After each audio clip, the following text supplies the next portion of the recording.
Le froid mordant de décembre s'infiltrait dans les rues de Paris comme une lame invisible. Les lumières dorées des vitrines de Noël se reflétaient sur l'asphalte mouillé, créant des mirages de chaleur dans cette nuit glaciale. Marguerite Dubois ajustait son manteau de cachemire noir en sortant de sa Mercedes, ses talons loup-boutin claquant avec autorité sur le trottoir. À 42 ans, elle était l'incarnation même du succès. PDG de Dubois Industries, une entreprise familiale de cosmétiques héritée de son père, elle avait transformé cette petite société en empire international. Ses cheveux châtains étaient tirés en un chignon parfait. Pas une mèche ne dépassait. Son regard bleu acier ne trahissait jamais la moindre émotion. Elle était une machine de guerre en tailleur Chanel. Ce soir-là, elle quittait son bureau plus tard que d'habitude. Les chiffres du dernier trimestre la préoccupaient. Pour la première fois en 10 ans, Dubois Industries accusait une baisse de revenus. Les concurrents gagnaient du terrain avec leurs produits bio et éthiques. Marguerite refusait de l'admettre, mais son empire vacillait. Elle avait convoqué une réunion d'urgence pour le lendemain matin. Tête allait tomber. Elle ne connaissait que cette méthode pour résoudre les problèmes, éliminer les faibles. En approchant de sa voiture, elle aperçut une silhouette recroquevillée près de l'entrée de son immeuble de bureau. Un homme âgé, enveloppé dans plusieurs couches de vêtements usés, était assis contre le mur de marbre froid. Ses cheveux gris étaient emmêlés, sa barbe mal taillée. Ses mains gercées tenaient un gobelet en carton, probablement vide depuis des heures. À côté de lui, un carton déchiré sur lequel était écrit à la main « Ancien ingénieur, merci pour votre aide ». Marguerite fronça les sourcils. Ces gens n'avaient rien à faire devant son entreprise. Cela donnait une mauvaise image. Elle s'arrêta devant lui, ses yeux froids, le toisant de haut en bas. L'homme leva la tête lentement. Ses yeux étaient d'un bleu délavé, mais étrangement vif. Il ne tendit pas la main, ne demanda rien. Il la regarda simplement, comme s'il lisait en elle. Marguerite sentit un frisson désagréable parcourir son échine. Personne ne la regardait ainsi. Personne n'osait soutenir son regard. « Monsieur, vous ne pouvez pas rester ici, » dit-elle d'une voix sèche. « C'est une propriété privée. » L'homme hocha la tête lentement, sans animosité. « Je comprends, madame. Je vais partir. » Sa voix était grave, posée, avec un accent qu'elle n'arrivait pas à identifier. Il commença à rassembler ses affaires avec une dignité qui surprit Marguerite. Pas de supplication, pas de colère, juste une acceptation tranquille. « Attendez, » dit-elle malgré elle. Quelque chose dans son attitude l'intriguait. « Vous étiez vraiment ingénieur ?» L'homme s'arrêta et la regarda à nouveau. « Ingénieur chimiste, j'ai travaillé 15 ans dans l'industrie cosmétique avant que tout s'effondre. » Il marqua une pause. « Vous êtes Marguerite Dubois, n'est-ce pas? J'ai suivi votre parcours dans les journaux. » Marguerite se raidit. Comment cet homme la connaissait-il? Et alors? Alors rien. Juste que votre entreprise traverse une période difficile. Les consommateurs changent. Ils veulent de l'authenticité, de l'éthique. Pas seulement de beaux emballages. Il parlait calmement, sans jugement, comme s'il énonçait des faits. Météorologique. Le sang de Marguerite ne fit qu'un tour. « Qu'est-ce que vous en savez? Vous vivez dans la rue ?» L'homme sourit tristement. « Justement, quand on n'a plus rien, on voit les choses différemment. On comprend ce qui compte vraiment. » Il se leva lentement, ses articulations craquant dans le froid. « Bonne soirée, Madame Dubois. » Il s'éloigna dans la nuit, traînant son sac plastique derrière lui. Marguerite resta plantée là, troublée par cette rencontre. Qui était cet homme? Comment osait-il lui donner des leçons? Elle monta dans sa voiture, claqua la portière et démarra en trombe. Mais pendant tout le trajet vers son appartement du 16e arrondissement, elle ne put s'empêcher de repenser à ses paroles. Ils veulent de l'authenticité, de l'éthique. L'appartement de Marguerite était un écrin de luxe froid, 300 mètres carrés face à la tour Eiffel, décoré par un architecte d'intérieur renommé. Tout était parfait, aseptisé, sans âme. Les DD Meubles Design côtoyaient les œuvres d'art contemporain. Pas une photo personnelle, pas un souvenir. Marguerite vivait seule depuis son divorce, 3 ans plus tôt. Son ex-mari n'avait pas supporté de passer après l'entreprise. « Tu aimes plus tes chiffres que moi », lui avait-il dit en partant. Il n'avait pas tort, elle se servit un verre de vin blanc, un Chablis premier cru, et s'installa dans son canapé de cuir italien. Par la baie vitrée, Paris scintillait comme un bijou. Mais ce soir, elle ne voyait que les chiffres rouges de son bilan. Moins 15% de chiffre d'affaires. Les actionnaires commençaient à s'impatienter. Son conseil d'administration murmurait dans son dos. Certains parlaient même de la remplacer. Elle ouvrit son ordinateur portable et consulta les derniers rapports.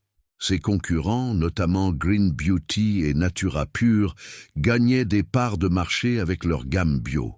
Leur campagne publicitaire mettait en avant des valeurs écologiques, des ingrédients naturels, des emballages recyclables. Marguerite avait toujours considéré cela comme des effets de mode. Elle se trompait peut-être. Le téléphone sonna. C'était Philippe Moreau, son directeur marketing. « Marguerite, j'ai les derniers sondages. Ce n'est pas bon, notre image de marque vieillit. Les consommateurs nous perçoivent comme élitistes, déconnectés de leurs préoccupations. »« Et que proposez-vous » demanda-t-elle sèchement. « Il faut repenser notre stratégie, créer une gamme éthique, revoir notre communication, montrer que nous nous soucions de l'environnement et du social. » Marguerite soupira. « Philippe, nous vendons du rêve, du luxe, pas de la charité. Justement, le luxe d'aujourd'hui, c'est la conscience. Les riches aussi veulent se sentir bien dans leurs achats. » Après avoir raccroché, Marguerite resta songeuse. Les paroles de l'homme sans abri résonnaient étrangement avec celles de Philippe. Ils veulent de l'authenticité, de l'éthique. Comment un vagabond pouvait-il avoir la même analyse qu'un directeur marketing diplômé de HEC? Elle se leva et se dirigea vers la fenêtre. En bas, dans la rue, elle aperçut des silhouettes emmitouflées qui se dirigeaient vers les bouches de métro, des sans-abri cherchant un refuge pour la nuit. Pour la première fois, elle se demanda qui ils étaient vraiment. Avaient-ils tous eu une vie avant? Des familles, des métiers, des rêves? Le lendemain matin, Marguerite arriva au bureau avec 1 heure d'avance. Elle voulait préparer sa réunion de crise. En sortant de sa voiture, elle jeta un coup d'œil vers l'endroit où l'homme était assis la veille. Il n'y était plus. Une étrange déception l'envahit. Elle aurait voulu lui poser des questions, comprendre son parcours. La réunion fut un carnage. Marguerite licencia 3 cadres, coupa dans les budgets de recherche et développement et exigea une réduction des coûts de 20%. Ses collaborateurs sortirent de la salle de conférence, le visage fermé. Elle savait qu'elle perdait leur confiance, mais elle ne savait pas faire autrement. Dans son monde, on ne montrait jamais de faiblesse. L'après-midi, elle reçut un appel de sa mère. Françoise Dubois, 68 ans, vivait dans une maison de retraite de luxe à Neuilly. « Ma chérie, j'ai vu les journaux. L'entreprise va mal. »« Tout va bien, maman. Juste une période d'ajustement. Ton père disait toujours que le succès, ce n'est pas seulement les profits, c'est aussi l'impact qu'on a sur les gens. » Marguerite ferma les yeux. Son père, Henri Dubois, était mort d'un infarctus à 55 ans. Il avait créé l'entreprise avec 3 fois rien dans un garage de banlieue. À l'époque, il connaissait tous ses employés par leur prénom. Il organisait des fêtes de Noël où tout le monde était invité, du PDG à la femme de ménage. Marguerite avait transformé cette entreprise familiale en machine, froide et efficace. Mais était-ce vraiment un progrès? Le soir venu, elle quitta le bureau plus tôt. En passant devant l'entrée, elle ralentit. L'homme n'était toujours pas là. Elle se dirigea vers sa voiture, mais quelque chose l'arrêta.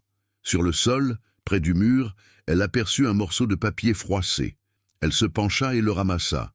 C'était une page arrachée d'un carnet, couverte d'une écriture fine et soignée. Des formules chimiques, des schémas, des notes en français et en anglais. En haut de la page, un titre « Cosmétiques bio à base d'algues marines, révolution écologique ». Marguerite resta figée, le papier tremblant entre ses mains. Les formules étaient complexes, précises, révolutionnaires. Elle reconnaissait le génie derrière ces équations. Cet homme n'était pas un simple vagabond, c'était un scientifique de haut niveau. Les calculs montraient comment extraire des principes actifs d'algues marines pour créer des cosmétiques 100% naturels, plus efficaces que les produits chimiques traditionnels. Elle remonta dans sa voiture et roula lentement dans les rues de Paris, cherchant l'homme aux yeux bleus. Elle fouilla les parcs, les stations de métro, les centres d'hébergement d'urgence. Rien. Il avait disparu comme un fantôme, mais ce papier prouvait qu'elle ne l'avait pas rêvé. Elle rentra chez elle avec une obsession nouvelle, retrouver cet homme. Le lendemain, elle convoqua son directeur de recherche, le docteur Martin Leroy. « Martin, regardez ces formules, qu'en pensez-vous » Le scientifique chaussa ses lunettes et étudia le papier froissé. Ses yeux s'écarquillèrent progressivement. « Marguerite, c'est révolutionnaire. Qui a écrit cela ? Peu importe. Ces formules sont-elles réalisables ? Absolument. Et si elles fonctionnent comme indiqué, nous aurions une longueur d'avance de 10 ans sur la concurrence. Ces algues marines contiennent des molécules que nous n'avons jamais exploitées. L'efficacité serait exceptionnelle et l'impact environnemental quasi nul. » Marguerite sentit son cœur s'accélérer. Pour la première fois depuis des mois, elle entrevoyait une solution. Combien de temps pour développer un prototype ? 6 mois, peut-être moins si nous mobilisons toute l'équipe. Faites-le, priorité absolue. Les jours suivants, Marguerite ne pensait qu'à une chose, retrouver l'homme mystérieux. Elle engagea un détective privé, fit le tour des associations caritatives, interrogea les commerçants du quartier. Personne ne l'avait vu. C'était comme s'il n'avait jamais existé. Un soir, en sortant d'un dîner d'affaires, elle aperçut une silhouette familière près de la Seine. Son cœur bondit. C'était lui assis sur un banc, regardant les bateaux-mouches passer. Elle s'approcha lentement, craignant qu'il ne s'enfuit. « Bonsoir », dit-elle doucement. L'homme leva la tête et sourit. « Madame Dubois, vous me cherchiez ? Comment le... Savez-vous ? Les nouvelles vont vite dans la rue. Un détective qui pose des questions sur un sans-abri, ça se remarque. » Marguerite s'assit à côté de lui, ignorant le froid du banc de pierre. « J'ai trouvé votre papier. Ces formules, elles sont extraordinaires. » L'homme hocha la tête. « J'y travaille depuis des années. Dans ma tête, faute de laboratoire. Qui êtes-vous vraiment ?» Il resta silencieux un long moment, regardant l'eau noire de la Seine. « Je m'appelle Antoine Moreau. J'étais directeur de recherche chez Cosmétiques de France. J'ai tout perdu il y a 5 ans. Ma femme, ma maison, mon travail, tout. Que s'est-il passé ? J'ai découvert que mon entreprise utilisait des produits toxiques en cachant les tests. J'ai voulu alerter les autorités. Ils m'ont licencié, traîné en justice pour diffamation, ruiné financièrement. Ma femme n'a pas supporté. Elle est partie avec notre fille. » Sa voix se brisa légèrement. « Je n'ai plus rien eu, sauf mes reconnaissances. » Marguerite sentit une émotion inconnue l'envahir. Cet homme avait sacrifié sa vie pour ses principes. Pourquoi continuez-vous à chercher ? Parce que je crois encore qu'on peut faire mieux. Créer des produits qui soignent sans détruire. Réconcilier le business et l'éthique. Il la regarda intensément. Votre entreprise pourrait être pionnière, mais il faudrait du courage. Du courage, celui de changer, de reconnaître que l'ancien modèle ne fonctionne plus, de faire confiance à quelqu'un qui n'a plus rien à perdre. Marguerite réfléchit, tout en elle résistait. Faire confiance à un sans-abri, révolutionner son entreprise sur la base des idées d'un homme ruiné, c'était de la folie. Mais les chiffres ne mentaient pas, son empire s'effritait, il lui fallait un miracle. « Si je vous donne une chance, que me garantissez-vous » Antoine sourit tristement. « Rien, sauf que je donnerai tout ce que j'ai, mes connaissances, mon expérience, ma passion. Et peut-être qu'ensemble, nous créerons quelque chose de beau. » Le vent froid de décembre soufflait sur la Seine. 2 mondes se rencontraient sur ce banc. La richesse et la pauvreté, le pouvoir et l'humilité, l'orgueil et la sagesse. Marguerite prit une décision qui allait changer sa vie. « Demain matin, 9 heures, soyez devant mon bureau. » Le lendemain matin, Marguerite arriva au bureau avec une heure d'avance, le cœur battant d'une nervosité qu'elle n'avait pas ressentie depuis des années. Elle avait passé la nuit à se demander si elle n'était pas en train de commettre la plus grosse erreur de sa carrière. Engager un sans-abri comme consultant? Ses actionnaires la prendraient pour folle.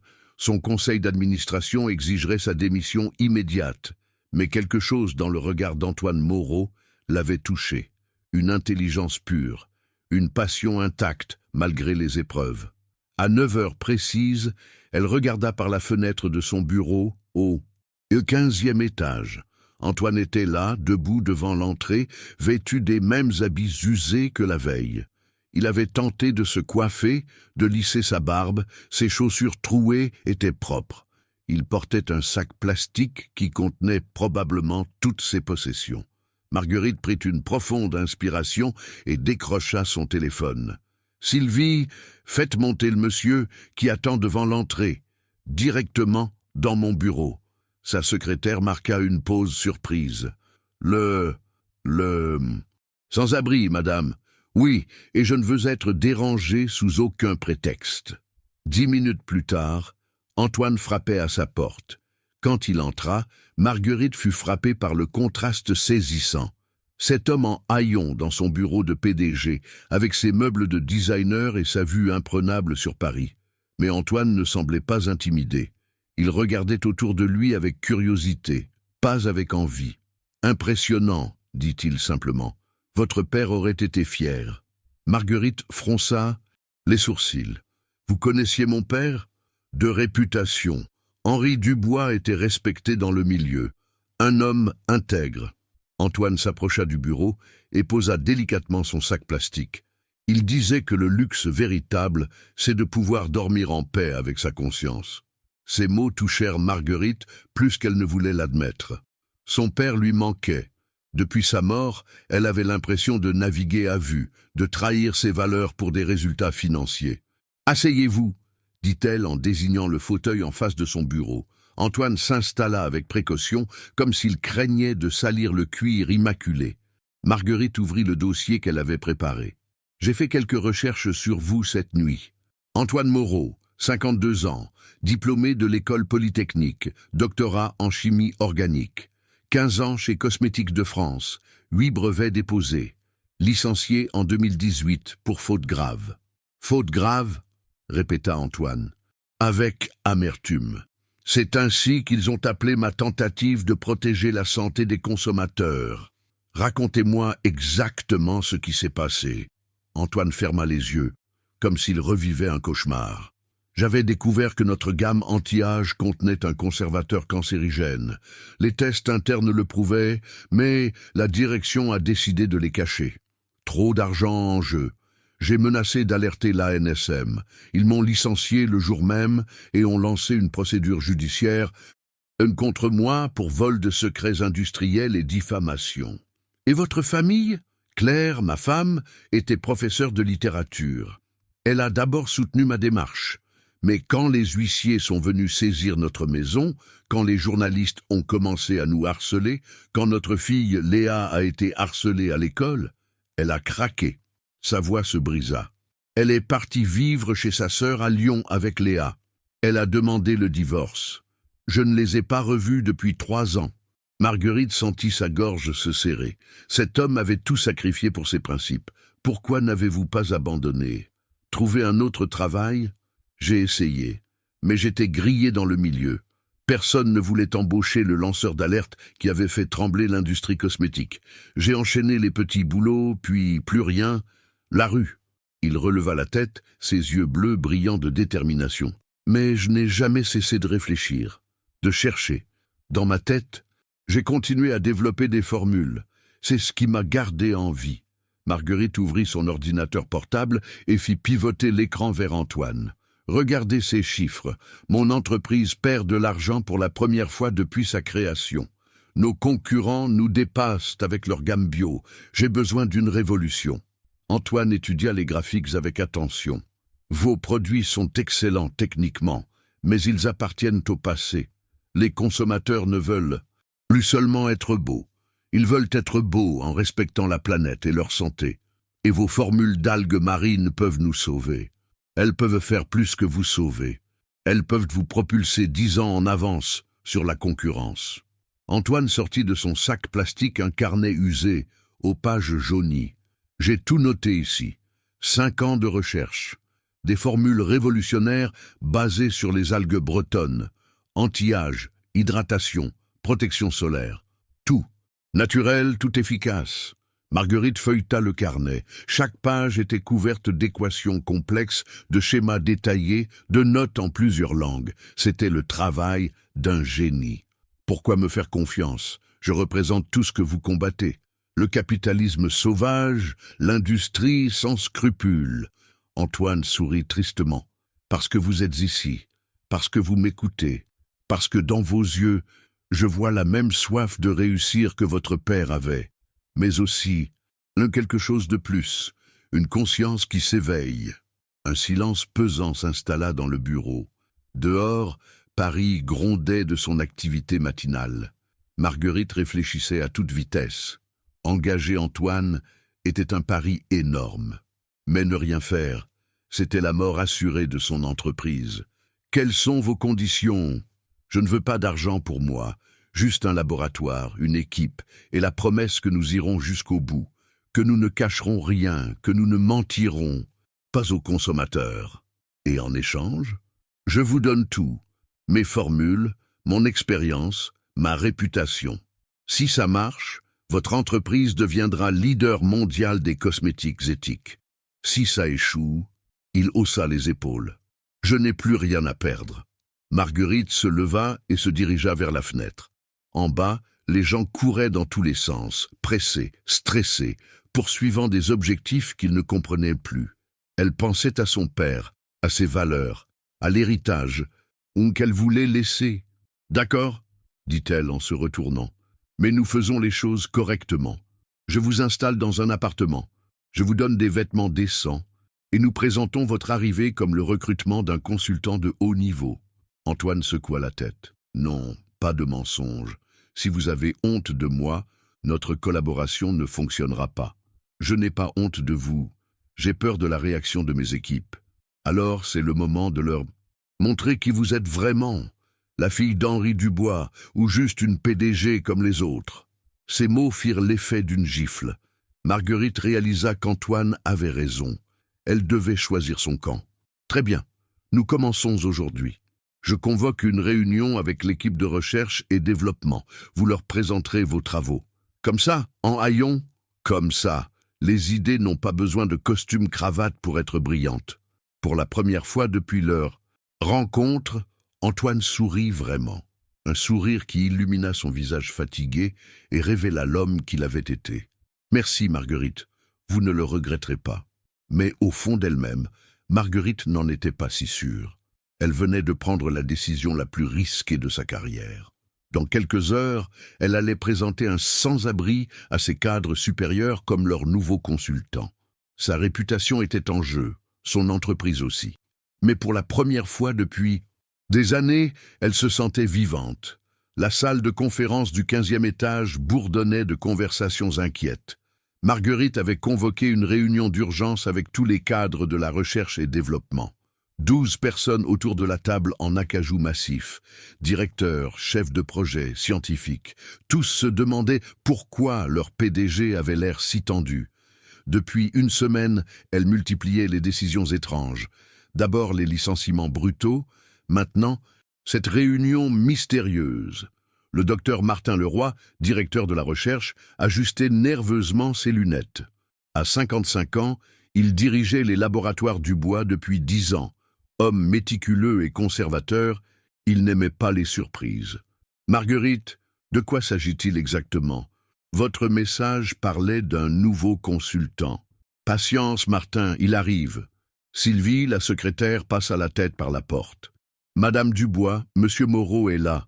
Faites-le entrer. » Tous les regards se tournèrent vers la porte. Quand Antoine apparut, un silence de mort s'abattit sur la salle. 12 pères d'yeux incrédules fixèrent cet homme en haillons qui osait pénétrer dans leur sanctuaire. Ses vêtements usés, sa barbe mal taillée, ses chaussures trouées juraient avec le luxe feutré de la salle de conférence. Certains cadres échangèrent des regards scandalisés. « Mesdames et messieurs, dit Marguerite d'une voix ferme, je vous présente Antoine Moreau, notre nouveau consultant en recherche et développement. Un murmure de stupéfaction parcourut l'assemblée. Philippe Moreau, le directeur marketing, ne put s'empêcher de lâcher « Marguerite, c'est une plaisanterie. » Pas du tout. Monsieur Moreau va révolutionner notre approche des cosmétiques naturels. Elle se tourna vers Antoine. La parole est à vous. Antoine s'avança calmement vers le tableau blanc.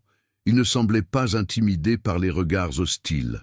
Au contraire, il paraissait dans son élément. Bonjour, je sais que mon apparence vous surprend, mais j'aimerais que vous oubliez mes vêtements et que vous vous concentriez sur ce que j'ai à vous dire. Il prit un marqueur et commença à dessiner des formules chimiques complexes. Sa main était sûre, précise. Les équations s'enchaînaient avec une logique implacable. Voici la structure moléculaire d'un principe actif extrait de l'algue Laminaria digitata. Cette molécule possède des propriétés anti-âge supérieures au rétinol sans aucun effet secondaire. Le docteur Leroy se pencha en avant, intrigué malgré lui. Comment obtenez-vous cette extraction? Antoine sourit et continua ses calculs. Procédé d'extraction par CO2 supercritique, suivi d'une purification par chromatographie. Rendement de 95%, coût de production divisé par 3 par rapport aux méthodes traditionnelles. L'atmosphère dans la salle commençait à changer. Les scientifiques reconnaissaient la qualité du travail présenté, mais les cadres commerciaux restaient sceptiques. « Monsieur Moreau », dit Philippe avec condescendance, « vos formules sont peut-être intéressantes, mais connaissez-vous le marché, les contraintes réglementaires, les coûts de production ?» Antoine posa son marqueur et se tourna vers lui. « J'ai déposé 8 brevets dans l'industrie cosmétique. J'ai dirigé le développement de gammes qui ont généré plus de 100 millions d'euros de chiffre d'affaires. Et vous ?» Philippe rougit. Il n'avait jamais développé un seul produit de sa vie. « Où avez-vous travaillé ?»« Cosmétiques de France, jusqu'à ce que je découvre qu'ils empoisonnaient leurs clients. » Un silence glacial s'abattit sur la salle. Tout le monde connaissait l'affaire Cosmétiques de France. Le scandale avait éclaboussé toute l'industrie. « Vous êtes le lanceur d'alerte ?» demanda le docteur Leroy avec respect. « Oui, et j'en ai payé le prix. » Antoine releva ses manches, révélant des bras maigres, marqués par la vie dans la rue. « Mais je ne regrette rien, parce que maintenant, j'ai l'occasion de prouver qu'on peut faire mieux. » Marguerite observait la scène avec fascination. Antoine était en train de retourner la salle. Sa passion, sa compétence, son histoire personnelle touchaient même les plus sceptiques. « Montrez-leur le prototype, » dit-elle. Antoine sortit de son sac plastique un petit flacon artisanal. « Crème anti-âge à base d'algues bretonnes. Je l'ai fabriquée dans la cuisine d'un foyer d'hébergement avec des moyens de fortune. » Il tendit le flacon au docteur Leroy. « Analysez-la. » Leroy ouvrit le flacon et examina la texture. Consistance parfaite, couleur naturelle, odeur marine agréable. Il en appliqua une petite quantité sur sa main. Pénétration immédiate, effet tenseur visible. Il leva les yeux, impressionné. « Comment avez-vous obtenu cette texture sans émulsifiant chimique ?»« Secret de fabrication. Mais je peux vous l'enseigner. » Marguerite sentit l'excitation monter dans la salle. Même les plus réticents commençaient à comprendre le potentiel d'Antoine. « Messieurs, dames, je propose que nous donnions sa chance à Monsieur Moreau. 6 mois pour développer une gamme complète de cosmétiques bio révolutionnaires. »« Avec quel budget ?» demanda le directeur financier. 2 millions d'euros. Des exclamations fusèrent. C'était énorme pour un projet expérimental. « Marguerite, » dit Philippe, « c'est de la folie, nous ne connaissons même pas le CV de cet homme. » Antoine se dirigea vers la fenêtre et regarda Paris s'étendre à ses pieds. « Vous voulez connaître mon CV? Polytechnique, major de promotion, doctorat en chimie organique, mention très bien, 15 ans d'expérience dans l'industrie cosmétique, 8 brevets déposés et 5 ans dans la rue à réfléchir à l'avenir de votre secteur. » Il se retourna vers l'Assemblée. « Mais surtout, j'ai quelque chose que vous n'avez plus. La faim. La faim de réussir, de prouver, de changer les choses. » Le docteur Leroy prit la parole. « Marguerite, je soutiens ce projet. Les formules de M. Moreau sont révolutionnaires. Si nous ne les développons pas, quelqu'un d'autre le fera. » 1 à 1, Les scientifiques de l'équipe se rallièrent au projet. Seuls les cadres commerciaux restèrent réticents. Mais Marguerite avait pris sa décision. Le projet est adopté. Antoine, vous aurez un laboratoire, une équipe de 5 chercheurs et carte blanche pour 6 mois. Et un logement décent, ajouta le docteur Leroy. On ne peut pas laisser notre nouveau consultant dormir dans la rue. Antoine secoua la tête. Je garde ma liberté. Je viendrai travailler ici, mais je reste maître de ma vie privée. Marguerite comprit qu'il ne voulait pas être redevable. Comme vous voulez, mais vous aurez accès aux douches et aux restaurants d'entreprise. La réunion se termina dans un mélange d'excitation et d'inquiétude. Certains cadres sortirent en marmonnant, d'autres en discutant avec passion des possibilités offertes par les algues marines. Antoine resta seul avec Marguerite dans la salle de conférence. « Merci », dit-il simplement. « Ne me remerciez pas encore. Vous avez 6 mois pour prouver que j'ai eu raison de vous faire confiance. Et si j'échoue ?» Marguerite le regarda droit dans les yeux. « Alors nous coulerons ensemble, mais au moins nous aurons essayé de faire quelque chose de beau. » Antoine sourit. Pour la première fois depuis 5 ans, il avait un but, une mission, une chance de se racheter. Quand commençons-nous ? Maintenant. Je vous fais visiter les laboratoires. Ils sortirent de la salle de conférence côte à côte. La PDG en tailleur Chanel et le sans-abri en haillons. Un duo improbable qui allait peut-être sauver l'empire Dubois, ou le détruire définitivement. Les laboratoires Dubois occupaient tout le 12e étage de l'immeuble. 3000 mètres carrés d'équipements de pointe, spectromètres, chromatographes, microscopes électroniques, cuves de fermentation. Antoine suivait Marguerite dans les couloirs aseptisés, ses yeux brillants d'une excitation contenue. Cela faisait 5 ans qu'il n'avait pas mis les pieds dans un vrai laboratoire. Il avait l'impression de retrouver sa maison. « Voici votre espace de travail », dit Marguerite en ouvrant la porte d'un laboratoire flambant neuf. 50 mètres carrés, équipement complet, accès à tous les instruments de mesure. Antoine entra lentement comme dans un temple. Il caressa du bout des doigts les paillasses immaculées, les hottes aspirantes, les balances de précision. « C'est magnifique », murmura-t-il. « J'avais oublié à quel point un laboratoire pouvait être beau. » Marguerite l'observait avec curiosité, cet homme transformé par la simple vue d'éprouvettes et de microscopes. Elle commençait à comprendre qu'Antoine n'était pas motivé par l'argent ou la reconnaissance. Il était animé par une passion pure pour la science. « Votre équipe vous attend », dit-elle. 5 chercheurs étaient rassemblés dans la salle de réunion attenante. 3 femmes et 2 hommes, tous diplômés de grandes écoles, tous intrigués par ce nouveau consultant aux allures de vagabond. Marguerite fit les présentations. Dr Sarah Chen, spécialiste en biochimie marine. Dr Paul Dubois, mon cousin, expert en formulation cosmétique. Dr Amélie Rousseau, chimiste organicienne. Dr Thomas Moreau, aucun lien de parenté avec Antoine, spécialiste en dermatologie. Et Dr Lisa Fontaine, experte en réglementation cosmétique. Antoine serra la main de chacun, notant leur spécialité, évaluant leurs compétences d'un regard. « Parfait, nous avons toutes les expertises nécessaires. » Il se dirigea vers le tableau blanc et commença à dessiner un schéma complexe. « Voici notre objectif. Créer la première gamme de cosmétiques 100% marine. 5 produits. Révolutionnaires qui vont changer l'industrie. » Sarah Chen leva la main. « Monsieur Moreau, j'ai étudié vos formules. Elles sont brillantes, mais comment comptez-vous vous procurer les algues en quantité industrielle ?» Excellente question. J'ai déjà pris contact avec des fermes aquacoles bretonnes. Nous pouvons cultiver nos propres algues selon nos spécifications exactes. Antoine dessina un nouveau schéma. Culture contrôlée, récolte optimisée, extraction immédiate. Nous maîtrisons toute la chaîne. Paul Dubois, le cousin de Marguerite, semblait sceptique. Les coûts de production vont être énormes. Comment concurrencer les produits chimiques classiques? En changeant de paradigme, nous ne vendons pas des cosmétiques, nous vendons une révolution. Les consommateurs accepteront de payer plus cher pour des produits qui respectent leur santé et la planète. Lisa Fontaine intervint.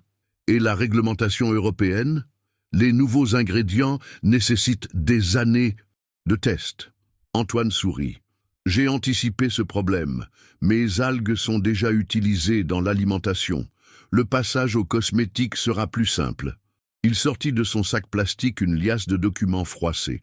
Dossiers réglementaires, études toxicologiques, tests d'efficacité, tout est prêt. L'équipe échangea des regards impressionnés. Cet homme avait pensé à tout, prévu chaque obstacle. Thomas Moreau prit la parole. Quel est notre planning? 6 mois pour développer 5 produits, crème anti-âge, sérum hydratant, protection solaire, nettoyant visage et masque purifiant. Nous travaillons en parallèle, test permanent, ajustement constant. Amélie Rousseau leva la main. Et si nous échouons? Antoine la regarda droit dans les yeux. Nous n'échouerons pas, parce que nous avons quelque chose que nos concurrents n'ont pas, la conviction que nous pouvons changer le monde. Marguerite assistait à la scène avec fascination. En quelques minutes, Antoine avait galvanisé son équipe. Ces scientifiques blasés retrouvaient soudain l'enthousiasme de leur début. « Je vous laisse travailler, » dit-elle. « Antoine, mon bureau est toujours ouvert si vous avez besoin de quoi que ce soit. » Quand elle fut partie, l'atmosphère se détendit. Sarah Chen s'approcha d'Antoine. « Monsieur Moreau, puis-je vous poser une question personnelle? Appelez-moi Antoine. Et oui, vous pouvez. Comment avez-vous survécu dans la rue? Comment avez-vous gardé votre passion intacte? » Antoine s'assit sur un tabouret de laboratoire, soudain fatigué, en me répétant chaque jour que j'avais une mission, que mes connaissances pouvaient servir à quelque chose, que quelqu'un, quelque part, me donnerait une chance de me racheter. Vous racheter de quoi? D'avoir échoué à protéger ma famille, d'avoir été trop naïf, trop idéaliste, d'avoir cru que la vérité suffisait à changer les choses. Paul Dubois intervint. Mais vous aviez raison. Cosmétiques de... France a été condamnée. Leurs produits ont été retirés du marché. Trop tard. Le mal était fait. Des milliers de femmes avaient utilisé leurs crèmes toxiques. Et moi, j'avais tout perdu. Antoine releva la tête, ses yeux brillants de détermination. Mais aujourd'hui, j'ai une nouvelle chance. Nous allons prouver qu'on peut faire du business en respectant les gens. L'équipe se mit au travail avec un enthousiasme contagieux. Antoine dirigeait les opérations avec une autorité naturelle, guidant chaque chercheur selon ses compétences. Il connaissait chaque molécule, chaque réaction, chaque paramètre. Son cerveau était une encyclopédie vivante de la chimie cosmétique. Les jours suivants, le laboratoire devint une ruche bourdonnante d'activités. Antoine arrivait le premier le matin et repartait le dernier le soir. Il dormait dans un foyer d'hébergement proche, mais passait ses journées entières dans son nouveau sanctuaire. Marguerite venait régulièrement prendre des nouvelles, impressionnée par l'efficacité de l'équipe. « Comment ça se passe ?» demanda-t-elle un soir à Antoine, qu'elle trouva seul dans le laboratoire, penché sur ses formules. « Mieux que prévu, nous avons déjà 3 prototypes fonctionnels. La crème anti-âge dépasse toutes nos espérances. Et l'équipe ? Fantastique. Ils ont retrouvé le goût de la découverte. Paul est particulièrement doué. Il a hérité du génie de votre famille. » Marguerite sourit. « Mon cousin a toujours été brillant, mais il manquait de motivation. Vous lui avez redonné confiance. Nous nous entraidons. C'est ça le vrai travail d'équipe. » Un silence confortable s'installa entre eux. Marguerite observait Antoine manipuler ses éprouvettes avec la précision d'un virtuose. « Antoine, puis-je vous demander quelque chose ?»« Bien sûr. »« Pourquoi moi? Pourquoi avoir choisi mon entreprise ?» Antoine posa ses instruments et la regarda. « Parce que vous étiez la seule à m'écouter. Parce que dans vos yeux, j'ai vu la même soif de réussir que votre père. Et parce que... » Il hésita. « Parce que vous me rappelez ma fille. Votre fille, Léa. Elle a 22 ans maintenant, étudiante en médecine à Lyon. Brillante, déterminée, perfectionniste, comme vous. » Sa voix se brisa légèrement. « Elle ne me parle plus depuis 3 ans. Elle a honte de son père clochard. » Marguerite sentit son cœur se serrer. « Vous lui avez écrit ? Tous les mois. Mais elle ne répond jamais. Sa mère lui a dit que j'étais fou, dangereux, qu'il fallait m'oublier. Et si notre projet réussit ? Si vous retrouvez votre place dans la société ? Antoine sourit tristement. Peut-être qu'elle acceptera de me voir. Peut-être qu'elle comprendra que son père n'a pas tout perdu, qu'il a encore quelque chose à offrir au monde. Marguerite posa sa main sur l'épaule d'Antoine. Nous allons réussir, je vous le promets. Cette nuit-là, en rentrant chez elle, Marguerite réfléchit à cette conversation. Antoine ne travaillait pas seulement pour sauver son entreprise. Il travaillait pour reconquérir sa fille, pour retrouver sa dignité, pour prouver que sa chute n'était pas définitive. Cette dimension humaine donnait encore plus de sens à leur projet commun. 3 mois s'étaient écoulés depuis l'arrivée d'Antoine chez Dubois Industries. Le laboratoire bourdonnait d'une activité fébrile. Les premiers prototypes de la gamme Océan Pur dépassaient toutes les espérances. Les tests dermatologiques montraient une efficacité supérieure de 40% aux produits traditionnels, avec 0 effet secondaire. L'impact environnemental était révolutionnaire. Emballage biodégradable, ingrédients 100% naturels, processus de fabrication neutre en carbone. Marguerite observait Antoine à travers la cloison vitrée de son bureau. Il avait retrouvé une prestance naturelle. Ses cheveux étaient coupés, sa barbe taillée, il portait une blouse blanche, impeccable, mais surtout, ses yeux brillaient d'une passion qu'elle n'avait jamais vue chez ses autres employés. Il travaillait 16 heures par jour, dormait parfois au laboratoire, obsédé par la perfection de ses formules. L'équipe de recherche l'avait d'abord accueilli avec méfiance, un sans-abri qui prétendait révolutionner l'industrie cosmétique, mais en quelques semaines, Antoine avait gagné leur respect. Sa connaissance encyclopédique de la chimie, sa capacité à résoudre des problèmes complexes, son humilité face aux suggestions des plus jeunes, tout cela avait fini par convaincre les plus sceptiques. Madame Dubois, la voix de sa secrétaire la tira de ses pensées. Monsieur Beaumont du conseil d'administration souhaite vous voir. Il dit que c'est urgent. Marguerite soupira. Charles Beaumont était le plus virulent de ses opposants au conseil. Héritier d'une famille de banquiers, il possédait 15% des parts de l'entreprise et ne cessait de critiquer sa gestion. Elle le reçut dans son bureau, s'attendant au pire. « Marguerite, nous devons parler, » dit-il en s'installant sans y être invité. « Les rumeurs circulent. On dit que vous avez engagé un vagabond comme directeur de recherche. C'est vrai ?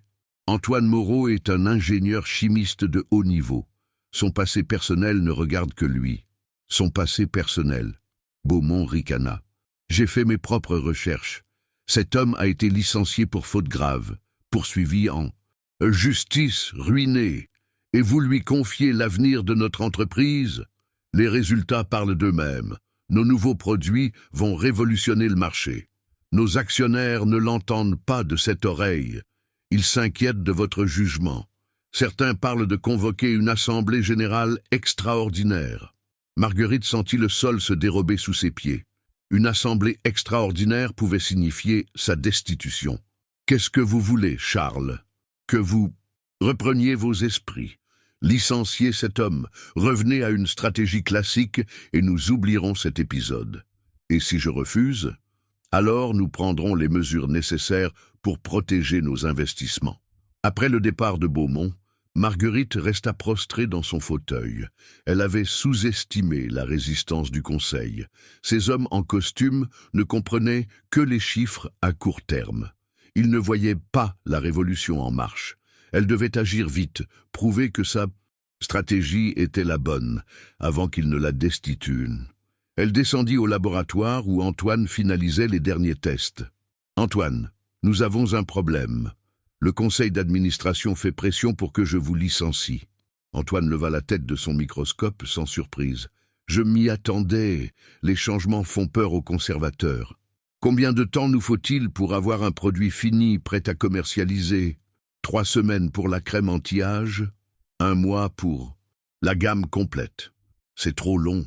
Ils vont me destituer avant. » Antoine réfléchit un moment. « Et si nous organisions une présentation privée, inviter quelques journalistes spécialisés, des influenceurs beauté, des dermatologues reconnus, créer un buzz médiatique qui forcerait le conseil à nous soutenir. C'est risqué. Si les produits ne sont pas parfaits, ils le sont. J'en mets ma réputation en jeu. » Marguerite sourit amèrement. « Quelle réputation? Vous n'avez plus rien à perdre. Détrompez-vous. J'ai retrouvé quelque chose de précieux ici. L'espoir. Et je ne le laisserai pas m'échapper une seconde fois. Cette nuit-là, Marguerite travailla jusqu'à l'aube pour organiser l'événement. Elle contacta ses relations dans la presse, réserva un salon privé au Ritz, commanda un traiteur de luxe. Tout devait être parfait. C'était son va-tout. Pendant ce temps, Antoine peaufinait ses dernières formules. Il avait découvert une combinaison d'algues bretonnes et d'extraits de plancton qui donnaient des résultats spectaculaires. Les rides s'estompaient en quelques applications. La peau retrouvait son éclat naturel. C'était plus qu'un cosmétique, c'était un élixir de jouvence. Le jour J arriva plus vite que prévu. Marguerite avait réussi à convaincre 15 journalistes influents, 3 dermatologues renommés et plusieurs blogueuses beauté suivies par des millions d'abonnés. L'enjeu était énorme. Si la présentation échouait, sa carrière était finie. Antoine était nerveux.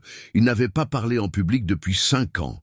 Ses mains tremblaient légèrement en préparant ses échantillons. Marguerite s'approcha de lui. « Vous allez y arriver. Vous connaissez vos produits mieux que personne. Et si je me trompe, si les résultats ne sont pas à la hauteur, alors nous coulerons ensemble. Mais au moins, nous aurons essayé de changer les choses. » La salle se remplissait progressivement. Marguerite reconnaissait des visages familiers du milieu cosmétique parisien. Certains semblaient sceptiques, d'autres curieux. Tous attendaient de voir si la PDG de Dubois Industries avait vraiment trouvé la formule miracle ou si elle était en train de sombrer dans la folie. Antoine prit la parole, sa voix d'abord hésitante puis de plus en plus assurée. Il expliqua sa démarche, ses recherches, sa philosophie. Il parla de réconciliation entre efficacité et éthique, entre profit et respect de l'environnement. Puis vint le moment, crucial, la démonstration. Une volontaire accepta de tester la crème anti-âge en direct. Antoine appliqua le produit sur la moitié de son visage, laissant l'autre moitié comme témoin. En quelques minutes, la différence était saisissante. La peau traitée paraissait plus ferme, plus lumineuse, visiblement rajeunie. Un murmure d'étonnement parcourut l'assemblée. Les journalistes prenaient des notes frénétiquement. Les photographes mitraillaient. Marguerite sentit l'espoir renaître. Peut-être avaient-ils réussi leur pari. L'effet fut immédiat et spectaculaire. Dès le lendemain, les réseaux sociaux s'enflammaient. Les vidéos de la démonstration totalisaient des millions de vues. Les hashtags Océan Pur et de Révolution Beauté étaient en tendance mondiale. Les commandes affluaient de partout, grands magasins, pharmacies, distributeurs internationaux. En 48 heures, Dubois Industries avait reçu plus de précommandes qu'en 6 mois habituels. Marguerite n'arrivait pas à y croire. Son téléphone n'arrêtait pas de sonner. Des journalistes du monde entier voulaient l'interviewer. Des chaînes de télévision demandaient des reportages exclusifs. Le Financial Times titrait « La résurrection spectaculaire de Dubois Industries ». Le Figaro parlait de « révolution cosmétique made in France ». Mais le plus beau moment fut l'appel de sa mère. « Ma chérie, j'ai vu les informations. Ton père serait si fier de toi. Tu as retrouvé l'âme de l'entreprise qu'il avait créée. » Antoine, lui, vivait un rêve éveillé. Après 5 années d'humiliation et d'invisibilité, il était soudain sous les projecteurs. Les médias racontaient son histoire, l'ingénieur déchu devenu sans-abri qui révolutionnait l'industrie cosmétique. Certains parlaient de contes de fées modernes, d'autres de revanches sociales spectaculaires. Mais Antoine gardait les pieds sur terre. Il savait que le plus dur restait à faire. Industrialiser la production, maintenir la qualité, gérer la croissance explosive. Il travaillait jour et nuit avec l'équipe de production pour mettre en place les nouvelles chaînes de fabrication. Le conseil d'administration fut contraint de ravaler ses critiques. Charles Beaumont lui-même dut reconnaître publiquement le génie de la stratégie de Marguerite. Les actions de l'entreprise grimpaient en flèche.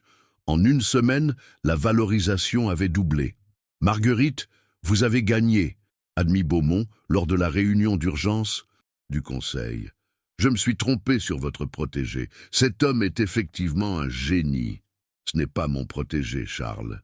C'est mon associé, et bientôt, si tout va bien, mon successeur. Cette déclaration fit sensation. Marguerite venait d'annoncer qu'elle envisageait de céder la direction opérationnelle à Antoine. Une révolution dans une entreprise familiale centenaire. Mais tous les succès ont leur revers. Le passé d'Antoine ressurgit brutalement quand son ancienne entreprise, Cosmétiques de France, porta plainte pour vol de secrets industriels. Il prétendait qu'Antoine avait développé ces formules révolutionnaires pendant qu'il travaillait encore chez eux, et qu'il n'avait donc pas le droit de les exploiter ailleurs. L'affaire fit grand bruit dans la presse. Les concurrents de Dubois Industries alimentaient la polémique, espérant ternir le succès de la gamme Océan Pur. Certains journalistes commençaient à douter de l'intégrité d'Antoine. Les réseaux sociaux se divisaient entre supporters et détracteurs. Marguerite convoqua Antoine dans son bureau. « Dites-moi la vérité. Ces formules, vous les avez développées quand ? Après mon licenciement, pendant mes années dans la rue. Je n'avais que ça pour m'occuper l'esprit. » Antoine sortit un carnet usé de sa poche. « Tout est là, daté, détaillé. Mes recherches ont commencé le jour où j'ai perdu mon emploi. » Marguerite feuilleta le carnet. L'écriture était serrée, précise, obsessionnelle.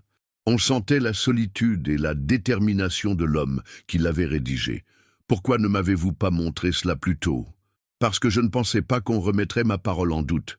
J'ai été naïf. » « Non, vous avez été honnête. C'est différent. » L'affaire judiciaire s'annonçait longue et coûteuse.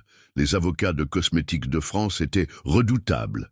Ils avaient les moyens de traîner la procédure pendant des années, paralysant le développement de la gamme Océan Pur. Mais Marguerite avait une idée. Elle contacta discrètement d'anciens collègues d'Antoine, des scientifiques qui avaient travaillé avec lui avant sa chute. Beaucoup acceptèrent de témoigner en sa faveur. Ils confirmaient son intégrité, sa passion pour la recherche éthique, les raisons de son licenciement. L'un d'eux, le professeur Dubois, aucun lien de parenté avec Marguerite, accepta même de révéler publiquement les pratiques douteuses de Cosmétiques de France. Antoine Moreau était le seul à avoir le courage de dénoncer nos dérives. Nous l'avons sacrifié pour protéger nos profits. Aujourd'hui, il nous donne une leçon d'éthique. Ces témoignages firent basculer l'opinion publique. Antoine redevenait le héros de l'histoire, l'homme intègre qui avait payé cher sa droiture. Les ventes de la gamme Océan Pur explosèrent encore plus. Les consommateurs voulaient soutenir cette success story à la française. Mais le plus beau cadeau arriva par un matin de printemps. Antoine reçut un appel qu'il n'espérait plus. Sa fille Émilie, maintenant âgée de 16 ans, avait vu son histoire dans les médias. Elle voulait le revoir. « Papa, c'est vraiment toi dans les journaux ?» Antoine fondit en larmes. 5 ans qu'il n'avait pas entendu cette voix. « Émilie, ma chérie, tu m'as tellement manqué. Maman m'avait dit que tu étais devenu fou, que tu avais tout perdu. Mais maintenant, je comprends. Tu t'es battu pour tes idées. Je me suis battu pour toi aussi, pour te prouver qu'on peut tomber et se relever, que l'échec n'est jamais définitif. » Ils se donnèrent rendez-vous le week-end suivant. Antoine était terrorisé et excité à la fois.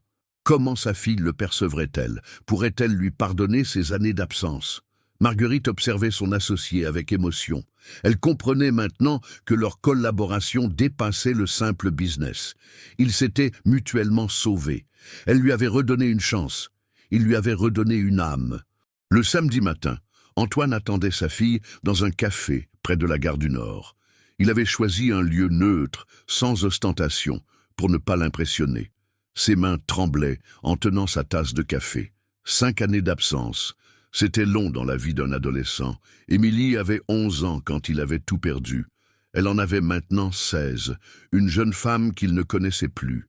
Elle apparut dans l'encadrement de la porte, grande, élégante, avec les yeux bleus de son père et les cheveux châtains de sa mère. Antoine sentit son cœur exploser de fierté et de douleur mêlée. Sa petite fille était devenue une belle jeune femme sans lui. « Papa » dit-elle timidement. Il se leva, maladroit, ne sachant s'il devait la serrer dans ses bras ou lui serrer la main. Émilie prit l'initiative et l'embrassa sur les joues, comme on embrasse un oncle qu'on voit rarement. Ils s'assirent face à face, gênés par cette intimité retrouvée. Antoine la dévorait des yeux, cherchant dans ses traits la petite fille qu'il avait connue. « Tu as grandi, dit-il bêtement. Toi, tu as vieilli, répondit-elle avec un sourire triste. Ils parlèrent pendant des heures. Émilie raconta ses études, ses amis, ses rêves. Elle voulait devenir journaliste, défendre les causes justes. Antoine reconnaissait son propre idéalisme dans les paroles de sa fille. « Maman m'a dit que tu avais choisi tes principes plutôt que ta famille, dit-elle soudain. Antoine encaissa le coup. Ta mère a raison, en partie. J'aurais pu me taire, garder mon emploi, continuer à vivre confortablement. Mais j'aurais été complice de quelque chose de mal. Et nous, on ne comptait pas? Vous comptiez plus que tout. C'est justement pour vous que je ne pouvais pas fermer les yeux. Je voulais être un père dont tu pourrais être fier. » Émilie réfléchit longuement. « Maman dit que tu es redevenu riche maintenant, que tu diriges une grande entreprise. Je ne dirige rien du tout. Je travaille pour quelqu'un qui a eu le courage de me faire confiance quand personne ne voulait de moi. Cette femme, Marguerite Dubois, elle est comment ?» Antoine sourit. « Difficile à décrire. Dure en apparence, mais juste au fond. Elle m'a sauvé la vie sans le savoir. Tu l'aimes ?» La question surprit Antoine. Il n'y avait jamais réfléchi en ces termes. C'est compliqué. Nous venons de mondes différents, mais nous nous comprenons. Émilie hocha la tête avec la sagesse précoce des enfants qui ont grandi trop vite. Papa, je veux que tu saches quelque chose. Même quand maman disait du mal de toi, je n'ai jamais cessé de t'aimer.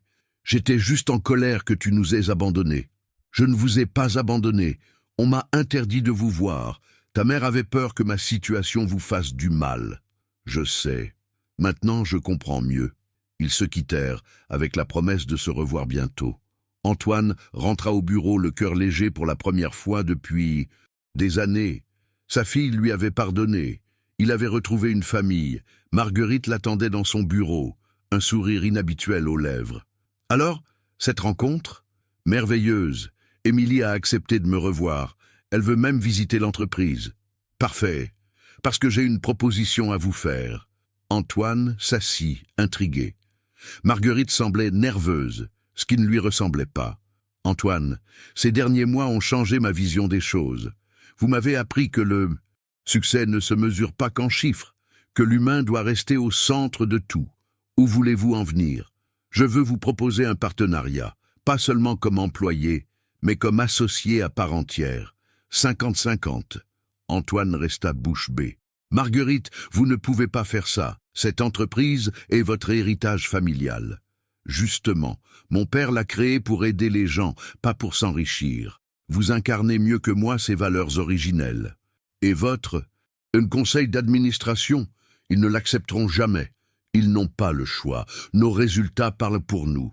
Et puis, j'ai une carte maîtresse. » Elle sortit un dossier de son tiroir. « J'ai racheté discrètement les parts de Charles Beaumont et de 2 autres administrateurs. Je détiens maintenant 65% de l'entreprise. Je peux faire ce que je veux. » Antoine était abasourdi. « Pourquoi faites-vous cela ?» Marguerite hésita avant de répondre. « Parce que vous m'avez appris quelque chose d'essentiel. Que la vraie richesse, ce ne sont pas les biens qu'on accumule, mais les vies qu'on transforme. Ensemble, nous pouvons changer l'industrie cosmétique mondiale. Et personnellement, qu'est-ce que cela change entre nous ? » Cette fois, Marguerite rougit légèrement. « Personnellement, j'espère que nous apprendrons à mieux nous connaître. En dehors du travail. » Antoine comprit l'allusion. Depuis des semaines, une complicité particulière s'était installée. Entre eux, ils travaillaient en parfaite harmonie, se complétaient naturellement, partageaient la même vision de l'avenir. Mais il y avait plus que de l'admiration professionnelle dans leurs regards. « Marguerite, nous venons de mondes si différents. Justement, vous m'avez montré qu'il existait autre chose que mon univers doré. Et moi, je peux vous aider à reconstruire votre vie. » Antoine réfléchit. 6 mois plus tôt, il dormait dans la rue, sans espoir, sans avenir. Aujourd'hui, on lui proposait de diriger une entreprise internationale et peut-être de refaire sa vie sentimentale. le destin avait parfois d'étranges retournements. « J'accepte, » dit-il simplement. Marguerite sourit, un vrai sourire cette fois, pas son masque professionnel habituel. « Alors, associé Moreau, que proposez-vous pour notre prochaine révolution ?» Antoine sortit un nouveau carnet de sa poche. « J'ai quelques idées sur les cosmétiques pour hommes. Et si nous nous attaquions aux préjugés ?»« Masculin ?» Marguerite éclata de rire. « Avec vous, je sens que je ne vais pas m'ennuyer. » Dehors, Paris s'illuminait dans le soleil couchant. Deux destins venaient de se croiser et de se transformer mutuellement. L'histoire ne faisait que commencer. 6 mois plus tard, le palais des congrès de Paris résonnait d'applaudissements nourris. Marguerite Dubois se tenait sur la scène, élégante dans son tailleur bleu marine, mais quelque chose avait changé en elle. Son regard n'était plus celui d'une femme de pouvoir froide et calculatrice. Une chaleur nouvelle émanait de sa personne, une humanité qu'elle avait longtemps enfouie sous les chiffres et les stratégies. « Mesdames et messieurs, » dit-elle dans le micro, sa voix portant dans l'immense auditorium, « aujourd'hui marque un tournant historique pour Dubois Industries. Nous ne sommes plus seulement une entreprise de cosmétiques.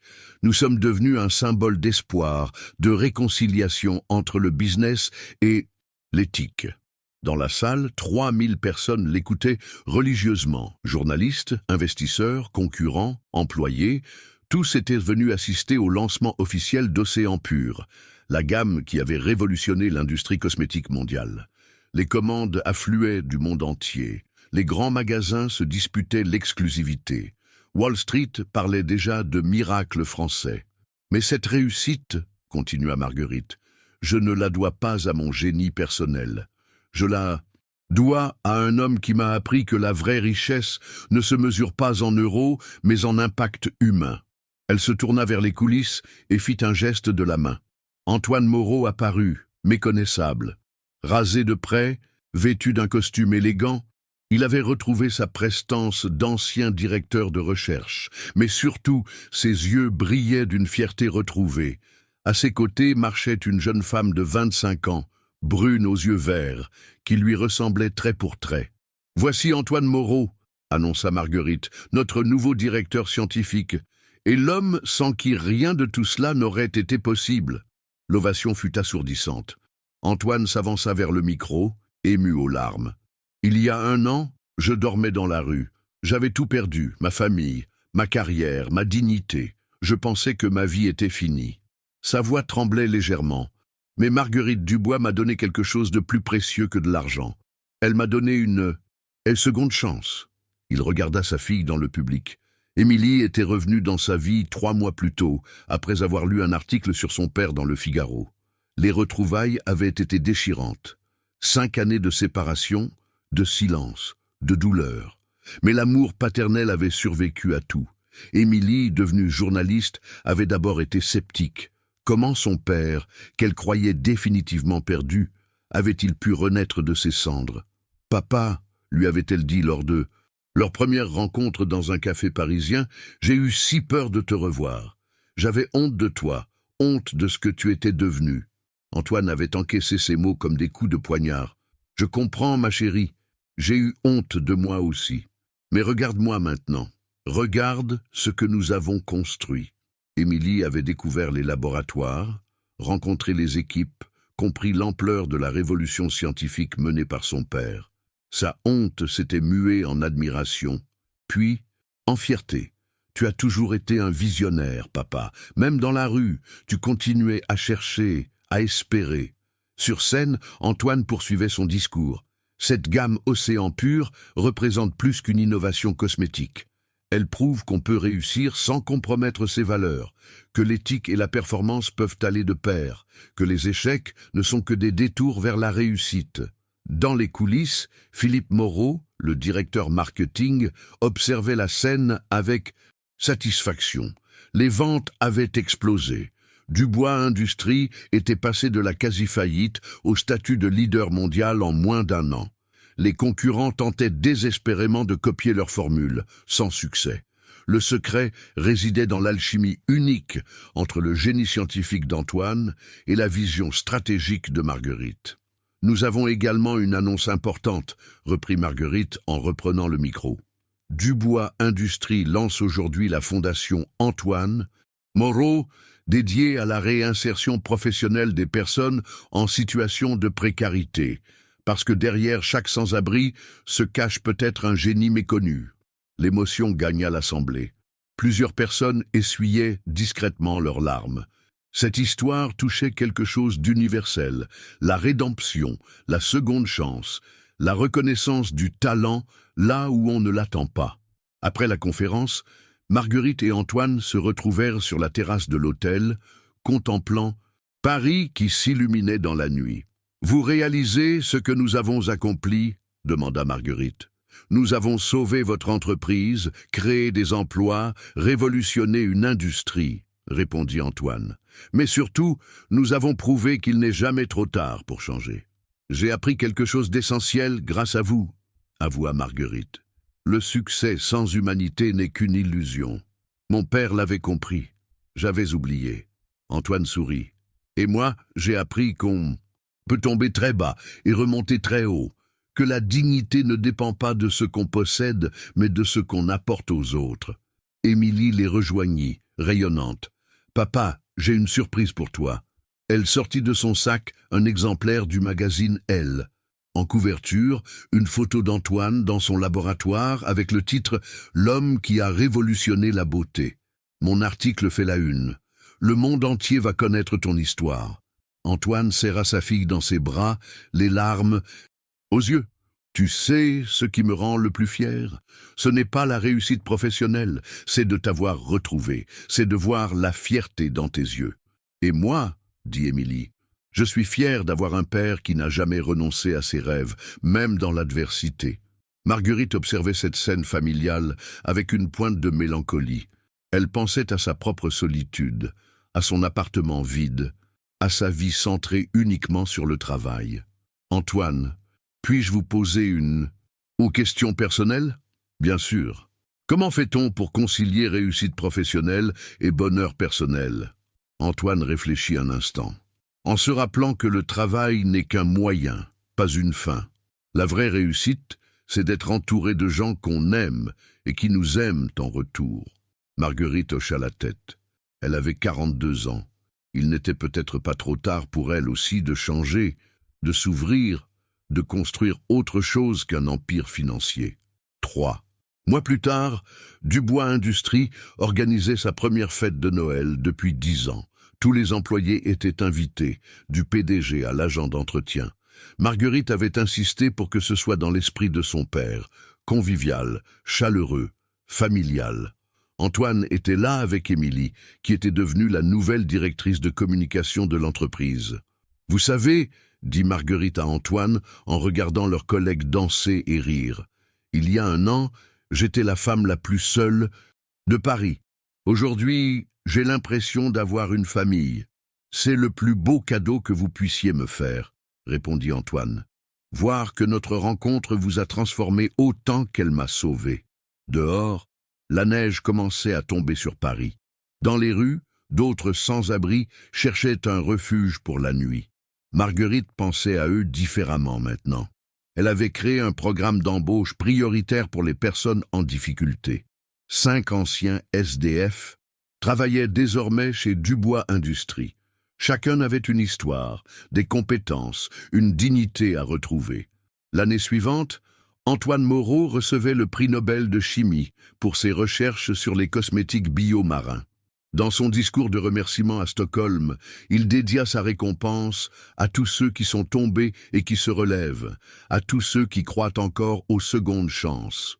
Marguerite était dans le public, applaudissant son ami, son sauveur, son frère de combat. Elle avait appris que le vrai leadership ne consistait pas à dominer, mais à révéler le potentiel des autres, que la vraie richesse ne se comptait pas en actions, mais en vie transformée. Ce soir-là, en rentrant à Paris, elle repassa devant l'endroit où elle avait rencontré Antoine pour la première fois. Le mur de marbre était toujours là, froid et impersonnel. Mais maintenant, elle y voyait autre chose. Le lieu où 2 destins s'étaient croisés, où l'orgueil avait rencontré l'humilité, où la chute d'un homme avait sauvé l'âme d'une femme, Elle sourit en pensant à cette nuit de décembre où tout avait basculé. Parfois, les plus grandes révolutions commencent par la plus simple des rencontres.